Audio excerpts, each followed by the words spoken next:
Well, hello. Um, I'm still trying to piece together something, but I don't want to get too ranty because I really want to express myself clearly, and it's difficult to do that extemporaneously, off the cuff, just talking to the camera. So I wrote some things down that I'll record, and then I'll comment on some other things, just off the top of my head.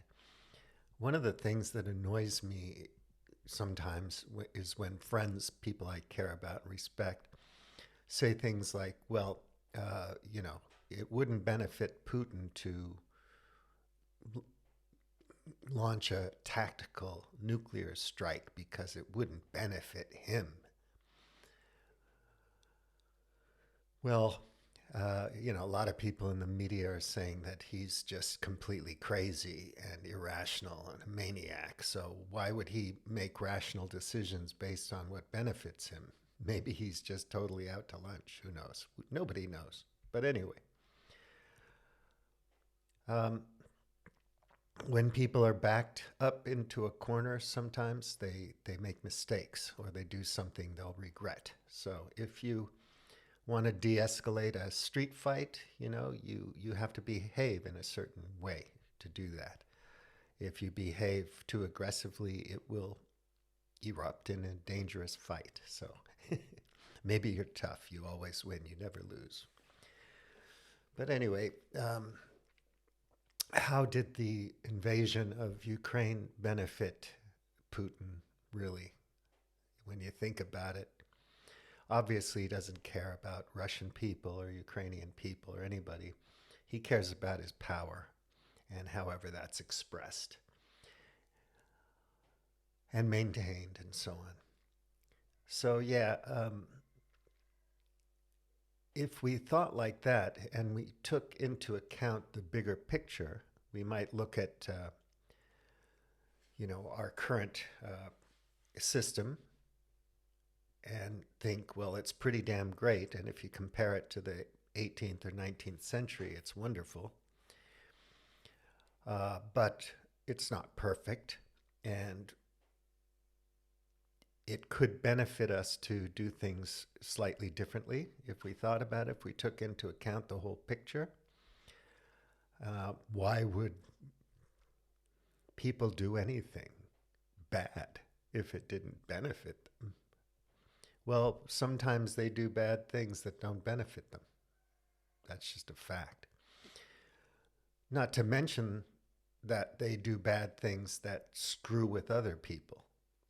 So Pax Americana is probably a really good thing. And maybe having nuclear weapons has helped the world maintain peace in some way. But it's not a perfect way to do that, is it?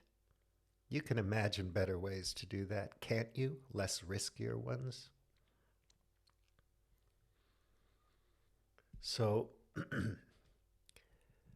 um, I think if we took into account um, things in a more holistic way, systemic, if we understood the complexity of things better, if we understood probabilities better, and so on and so forth, yeah. We could probably make better decisions and do things better. But people don't necessarily, um,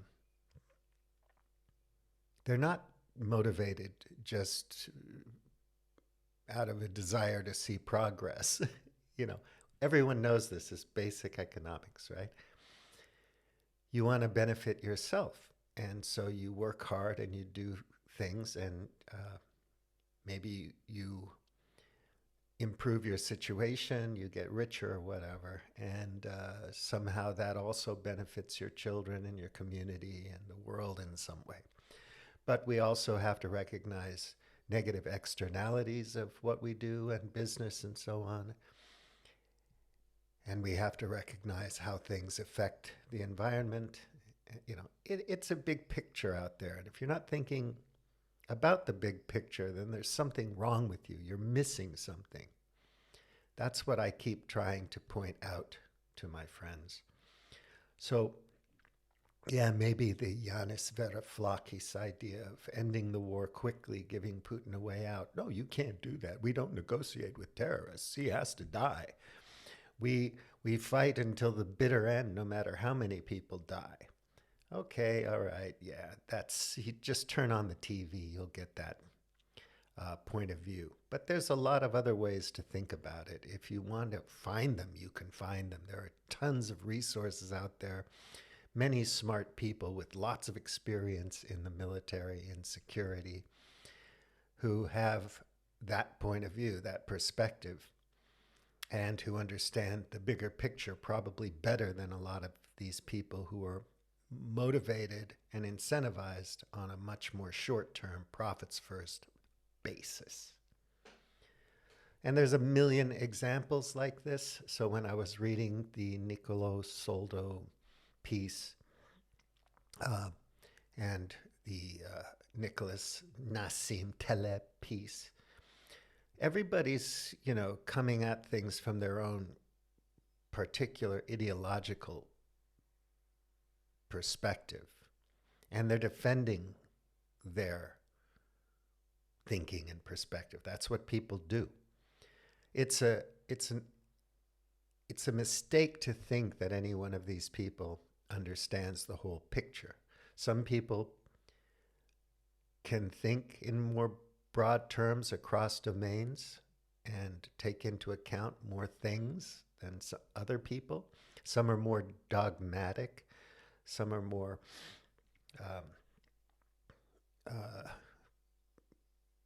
biased in various ways, um, absolutist, whatever. Some people see more and understand more and can therefore, digest and interpret the risks and potential results of things better than other people. They're better forecasters and so on.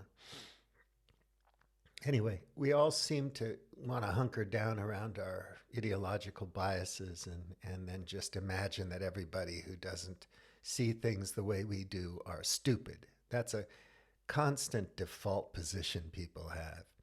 Excuse me, sir, but you're dumb. And, I'm guilty of that. I always think people could use more education, could think more clearly, have better sense making and critical thinking skills, and so on. I don't think we ever have enough of that. So, yeah, educate yourself. It can't hurt. But thinking that the status quo is going to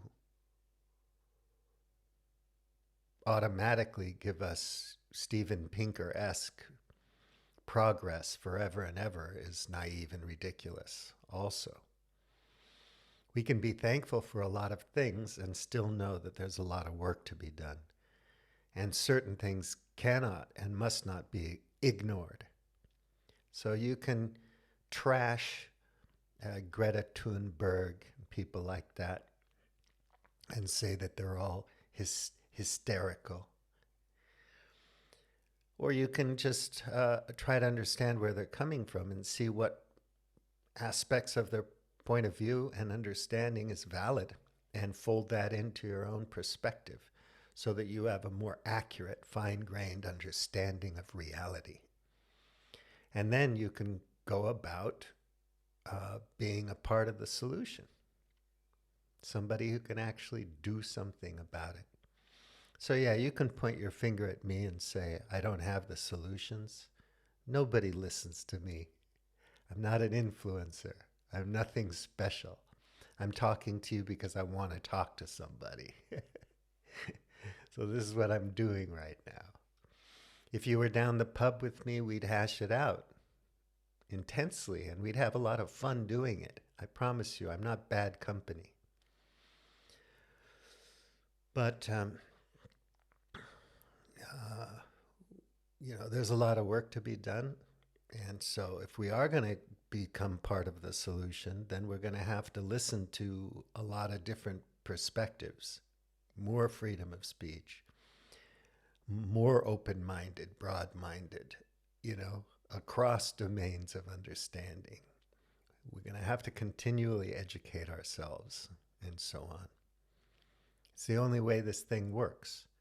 So if your default position is the war in Ukraine is just one of those things that happened because there was a supervillain in Russia, Russian lives don't matter, and so on and so forth. Ukrainian lives don't matter. We just have to broaden Americanization around the world. Everything's going to be good.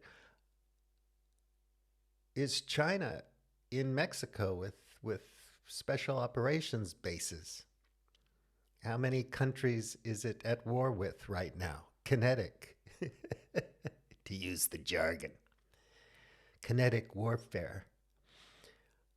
Over the last, 70 years, how many? Yeah, I know about Korea. I know about Vietnam.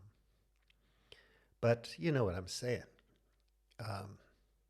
Arguably, America causes a lot of trouble in the world while it keeps the peace, while it brings so much progress, and the Googles and the Facebooks and the flying cars and the drones, and. And of course, if China's this existential threat as a competitor, why did we give it so much technology transfer? Take advantage of its markets and its labor force. The players understand the game. If you want the players to modify the rules of the game, then you have to get involved. You have to understand what really incentivizes your lawmakers. Profits first, my friends. Don't think it's not. Profits first. And if you think that ethic is enough for us and our future, then I think you're wrong. I think there's something deficient in your thinking. We have to pay attention, otherwise we lose it. I am for an open society. I don't think we can go back and prosper, not in the 21st century.